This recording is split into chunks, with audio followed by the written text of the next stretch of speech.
So welcome to the Epic Begins with One Step Forward show with Aurora Winter and Xander Sprague. And today we're going to launch into what must be one of the most important topics, which is how to boldly proclaim your goals, visions, dreams, your purpose, and what you're going to do. Because if you don't have it specified, you probably will miss it every single time. But before we dive into that content, we want to get the update from Xander, because Xander is taking on this heroic, epic journey of deciding to take his speaking career a quantum leap forward during the pandemic, the coronavirus. You remember that in 2020 when all events were canceled and conferences were canceled? Well, during this most difficult period, he has decided and proclaimed that yes, he is decisively moving forward on his lifelong dream of becoming a speaker who speaks to crowds of many thousands, and he certainly has the skill. So Xander, we love to follow along and hear about what went well and what didn't go so well. This is the completion of week number 2 after you decided, yes, I'm going for it. Green light. All systems go in spite of challenges. I will not be denied. Tell us about this past couple of weeks. Well, we boldly decide that we're going to do stuff in a given week, and some of it happens and some of it doesn't. And I certainly had one of those weeks where I got a lot done, but I didn't necessarily have everything done for today that I wanted to have done. Again, that's okay. I think we need to be gentle, and it's what I call the 97-3 rule. And that is this: when we're doing stuff, 97% of our day is good, 3% may not be as good. Let's not focus on that 3%. Let's focus on the 97 that is good. So let's focus on the 97% I did get done. All right. I'll mention the 3%. But one of the things that a tool that Aurora, actually you had introduced me to but hadn't used yet, is called Descript. And it's this unbelievable software where we could take this video podcast or podcast, it doesn't matter, and I can go in and edit it. It will go in and do stuff like take out all the ums, all the ahs, does that automatically, and will adjust the video accordingly. So that's really spectacular, because people will want to take advantage of that. That's amazing. It is. And I went in and right in the middle of our recording last week, I had a moment where I hit the mic and I was like, oh my gosh, I hit the mic. And we're like, oh, we need to take that out. And I went right to, we'll take this video, it will create a transcript for you so you can see all the words. So if I want to export all the words, I have that for my book. I'm going to do that. But also, I can see where that mistake was. I went in, highlighted it, and it was just gone from the audio and the video. It's amazing. That's a breakthrough. Yeah, when I heard about Descript, it sounded absolutely amazing. And that's DESCRIPT or? PT, yeah. Yeah, so Descript, so people can check that out. That's a huge breakthrough. It is. I'm really leaning into, there's an app for that. That manually is so hard. What else happened this week? The things that you tried that didn't work, that you want to warn people, don't go there, or any other highlights of things? Well, I think structure, for me, structure is really important. And although I had stuff, I didn't actually set timelines for myself to do stuff. And so oh yeah, I'll get to that happened to me this week. Okay. And I wanted to have been all the way through editing last week's show. That's part of my goal, is to not be, oh my God, I now have to spend 6 hours editing stuff, but only have an hour to go edit, because it's obviously a lot easier. That makes sense, to edit each show as we do it, and then it's not a huge backlog. Also, it's in your short-term memory, like you remembered that you hit the mic and had to take that out. So that's something that people at home can definitely, don't procrastinate, or you'll end up with probably twice as much work, because it's harder to do later. And when we put it off, then it becomes bigger and harder, and it seems insurmountable, and it's not. It has to be, again, Last week, I talked about the pizza analogy of we eat a pizza one slice at a time. If I do this one slice at a time, it's a lot easier to do. Well, we're under a pretty aggressive timetable recording a podcast interview that will become the chapter in your forthcoming book. So that's pretty aggressive, ambitious, enthusiastic timetable, let's put it that way. But it sounds like you would benefit from blocking off time for editing and blocking off time perhaps for prepping the next week.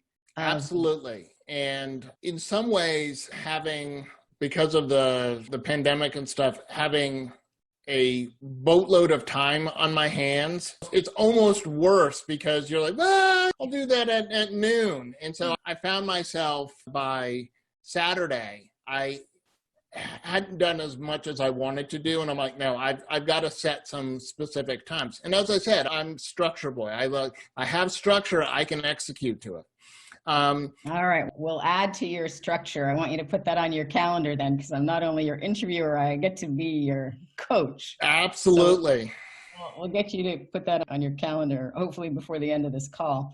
So this is week number 2, as I said, with Xander's epic mission to take his speaking career a quantum leap forward. He's done a lot in just 2 weeks. It was just 14 days ago that he decided, yes, I'm going to go for it. Pandemic or no pandemic, I will not be denied. He's rearranged his office. He's got his lighting. He got a mic. He got the sound. He got the script. He edited the videos. He decided on the chapter outlines, and each week we have a focus. And this is the second week. So actually you have done quite a bit. And I know you can do more because distractions do happen when you're in love. Exactly, which is a great thing. All right, so let's move on. Before we move on, for the benefit of those who don't know you, perhaps just recap quickly who you are in case they missed the first episode and you want to backtrack and catch the first episode so you can follow Xander on his entire epic journey.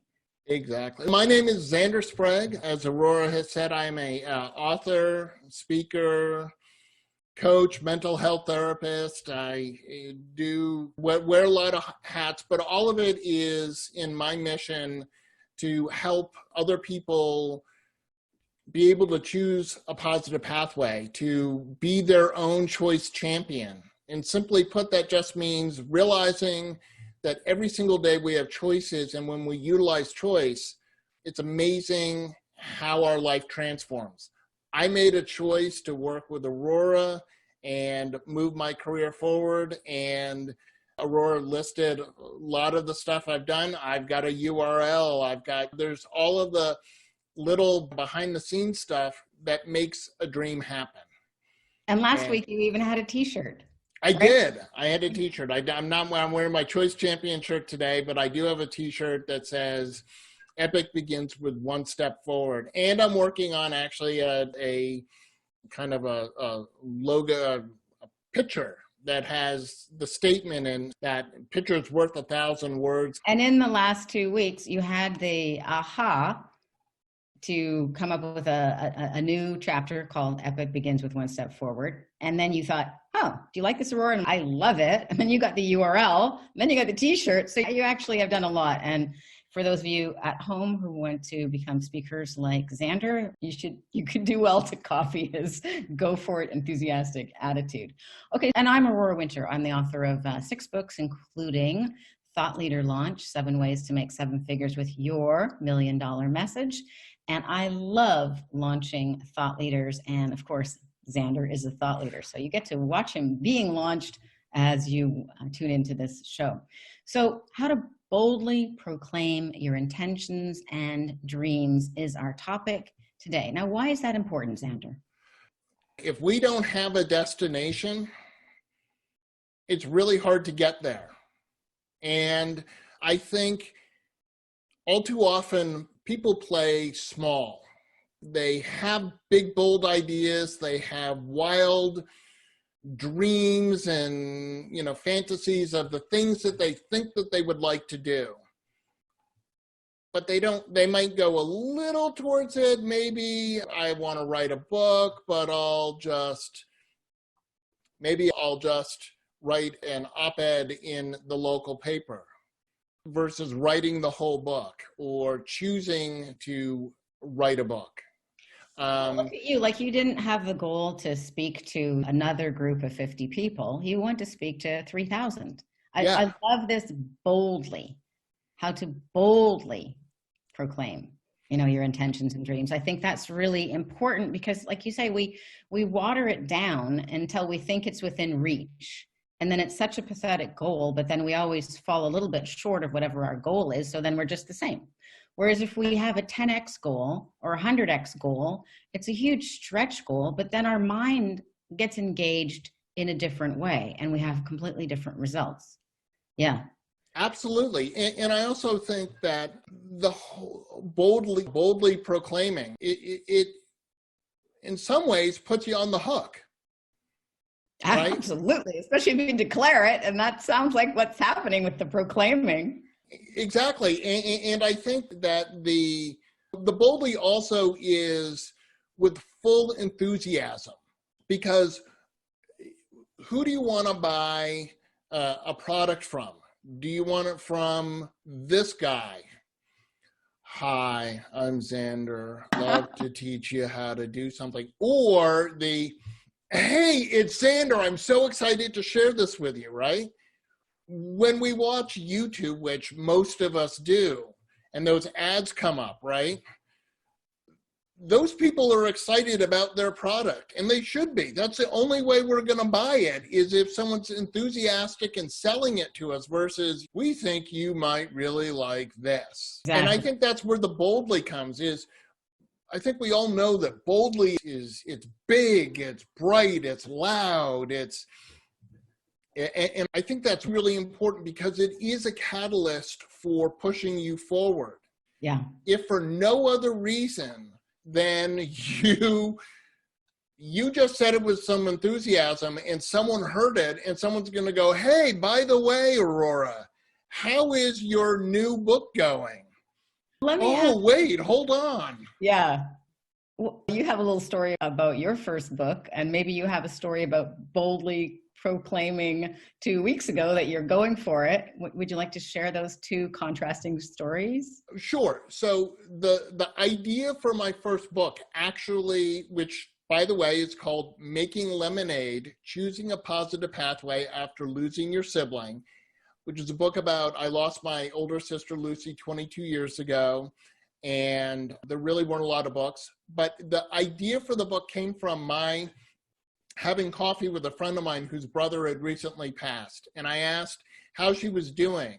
She made this offhand comment, which was, before I came over, I was in Barnes and Noble. For the young people, that's a bookstore where you would go in and buy stuff. And she said there were a ton of books on loss of a spouse, loss of a parent, loss of a pet, but there was really no books on loss of a sibling. And as I walked away from that, I was like, hold on, I know that. I could write a book about that. Now, keep in mind, I didn't think of myself as an author. So I was like, I'm going to write a book. Oh my gosh. And then I wrote the book and sat on it for 5 years because I was afraid to put it out there. Now let's fast forward many years, and here I am. I'm clear about where I want to go and what I want. And in talking with you, Aurora, I was like, I need some help to get me to, I can see it. You could see it, but how do I get there? And you have lots of experience helping people to create and manifest their $1 million message. Here we go. I'm going to boldly proclaim that I'm on an epic journey to ramp up my speaking career, ramp up my book sales, ramp up all of who I am and share it boldly with the world. I so love that because I've known you for a number of years and you are so enthusiastic and you have such a great content and you love to help. And I just was frustrated, like, we need to get your message out. So I'm loving that you're stepping into the spotlight so decisively and boldly. Can you share how you felt differently. You wrote your book, but then you sat on it for 5 years, probably due to fear rather than procrastination. And Yeah. then this time you were like, no, I'm just not going to play small. I'm going to go for it. How did those two experiences feel different? I think the second time, part of it is having written a book. It's not as hard the second or third time as it is the first time you go to do it. I think there's been a lot of learning that's gone on in the last, 15 years in terms of me learning how I need to work. And I am a spoken author. Yeah. So I wrote my books by dictating. I think another thing that's different is I've had an incredible amount of time in the last 6 months to think about what I want. And I'm tired of being small. I'm tired of the excuses of why I can't do something. The fact of the matter is, each and every one of us can do whatever it is that we choose to do. We simply have to take that step forward and start to do it. And also recognize the fear, but not let the fear get in the way of our dreams. Yeah, and don't play the game that, well, when I get over the fear, then I'll go for my dreams. Because, as I said, I'm a perfect example in the last week of, oh, yeah, I'll do that later. I'll do that. But later, when does later happen? Because when I get up to 12 o'clock, later is now 2 o'clock. It's always in front of you. Yeah. And to use me as a bit of an example, my next book is called Spoken Author, and Xander is my case study. So it is a wonderful way that we're helping each other step into the next phase. I'm super stoked about helping people like you get their message out in this way that's so much easier by just speaking it out. So difficult for people who aren't writers to wrangle words, and then it gets all knotted up, and then it sounds like all choked instead of their natural energy. Yeah. But just to ground this conversation about how to boldly proclaim your intentions and dreams, many people may have heard this, but I think it's definitely worth mentioning again. In New Woman magazine, they reported a study of, was it Yale University graduating seniors? Yeah, and only 3% had specific written goals. 10% had specific goals, but they were not written down. And 87% had no specific goals at all.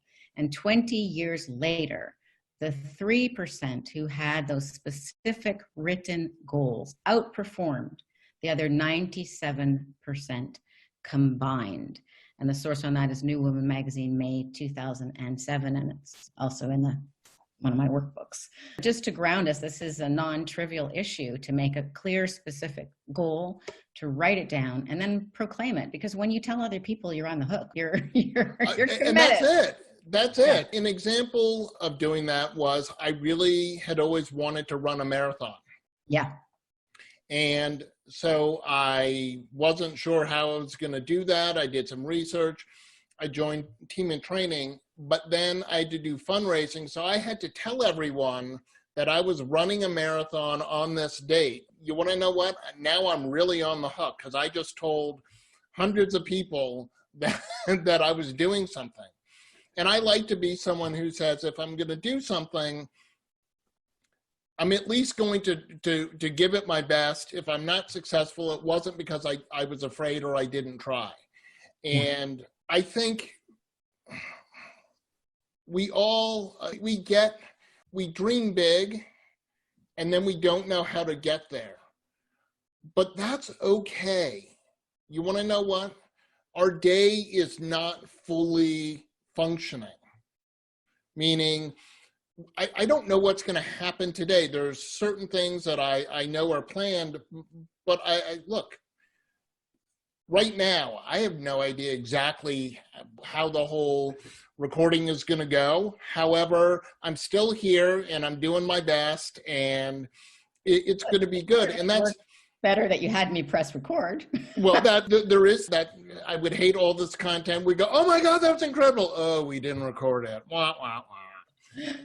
What I like about this conversation is it's alive. Whereas if it was all like rehearsed every beat, people would understand that it's a performance rather than a conversation. So this is a conversation. So I'm going to also share a recent personal example of boldly proclaiming my intentions and dreams. A little bit of backstory. So my business involves events. That's the primary way that I help thought leaders connect. We go to exotic locations. We went to the south of France, Nice.